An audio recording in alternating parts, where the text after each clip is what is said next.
Ladies and gentlemen, Michael Jordan.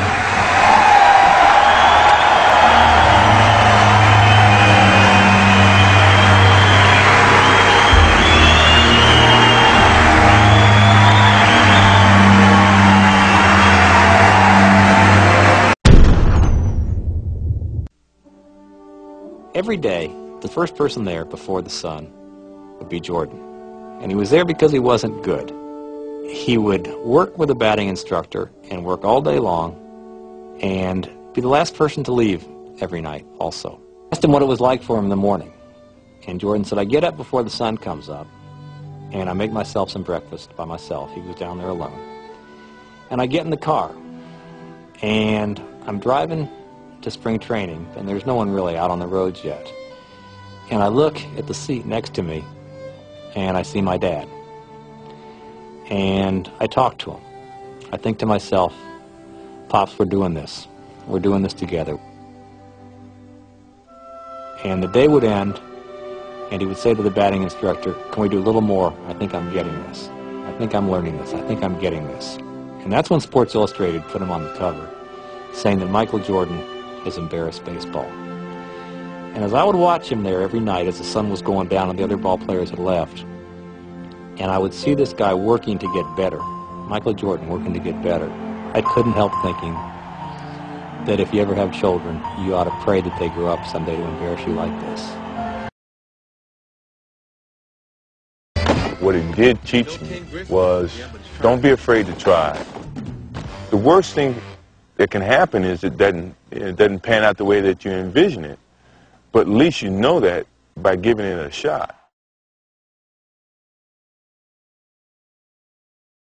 You never succeed without that possibility of failure. I mean, each time that I do something, I can go win or I can lose.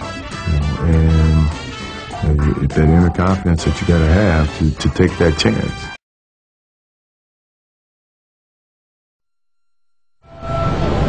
Maybe it's my fault. Maybe I led you to believe it was easy when it wasn't. Maybe I made you think my highlights started at the free throw line and not in the gym. Maybe I made you think that every shot I took was a game winner. That my game was built on flash and not fire. Maybe it's my fault that you didn't see that failure gave me strength, that my pain was my motivation. Maybe I led you to believe that basketball was a God-given gift and not something I worked for every single day of my life. Maybe I destroyed the game.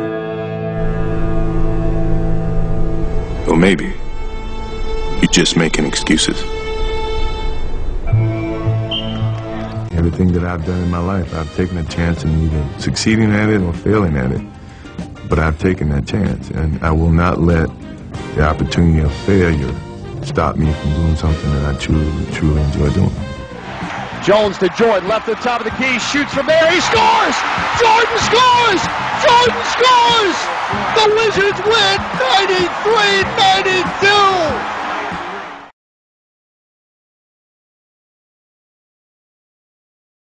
You've had a lot of fantastic moments in sports. What's the greatest moment? I mean, what started everything, you should Don't say that. don't say the shot against Yeah, Jordan. that was the greatest moment because I think that took me from if I had any doubts about playing on college level or playing with the big guys, that shot gave me the confidence that I belonged where I was, and that it was, if you put your mind to doing whatever you want to do, good things can happen, so before anything else happened with Michael Jordan outside of that game and against you guys, that shot gave me the idea that I could be better than what people think, and I can, surpass any expectations that I may have for myself.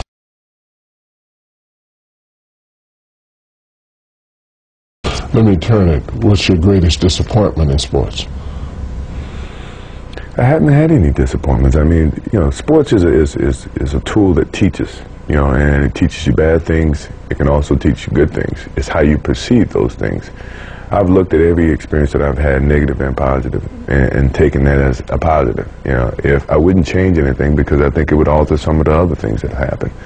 You know, so when I look back, I can't say that I've had any bad things happen. Sure, I mean, you don't want bad things to happen, but you deal with bad things. You can't have good or without bad.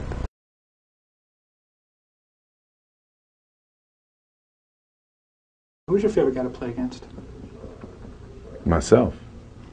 If I can really elaborate on why I said myself more so than another athlete, is that because a lot of times I had to battle with myself to keep challenging myself. You know, that to me was why I would say that the biggest battle was myself, because when you get to a certain pinnacle, you got to find some ways to keep going out there for 82 games.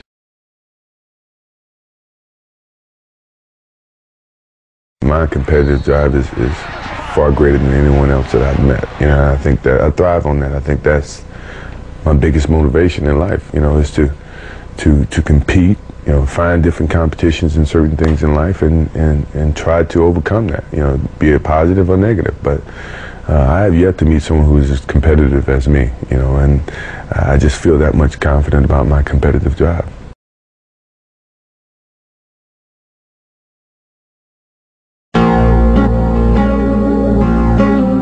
I've missed more than 9,000 shots in my career. I think what made him so special as a marketing icon is that he was natural. Today, when everyone really tries to be like Mike, they're trying so hard to invent a persona. I think that people see through that and it doesn't stand the test of time. I've failed over and over and over again in my life. And that is why I succeed.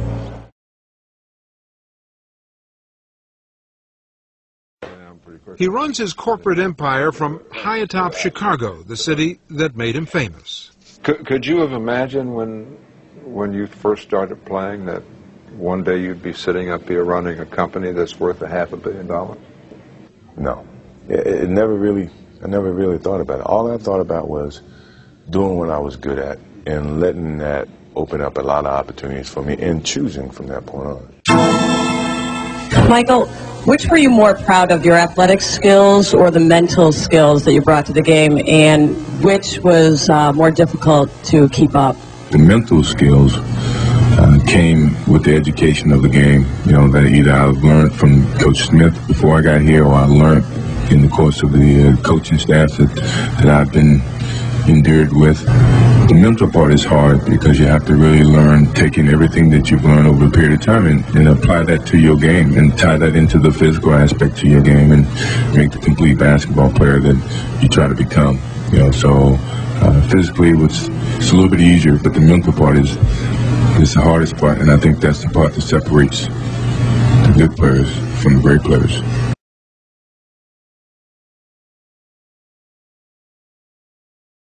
There's a lot of conversations about what your game is capable of achieving, and I'm a firm believer that if you have a good game, your game is going to say that. You know, you don't have to say it. So I guess it's trying to play down some of the trash talking, you know, animosity that's in words and the whole promotional thing. Let your game be your promotion, your marketing tool, and that was our whole era. You know, our game gave the labels of what our basketball skills were, and then the marketing came back around that. Now it's changed, you know.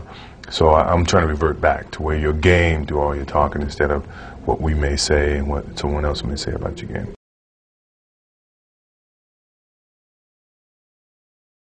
As you leave the game, what message do you want to leave to young athletes that are coming on?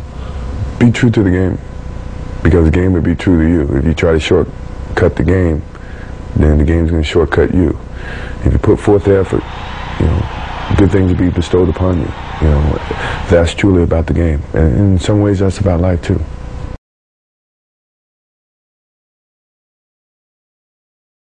One day you might look up and see me playing the game at 50.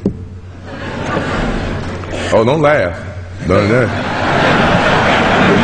Never say never. Because limits, like fears, are often just an illusion. Thank you very much. Look forward to it.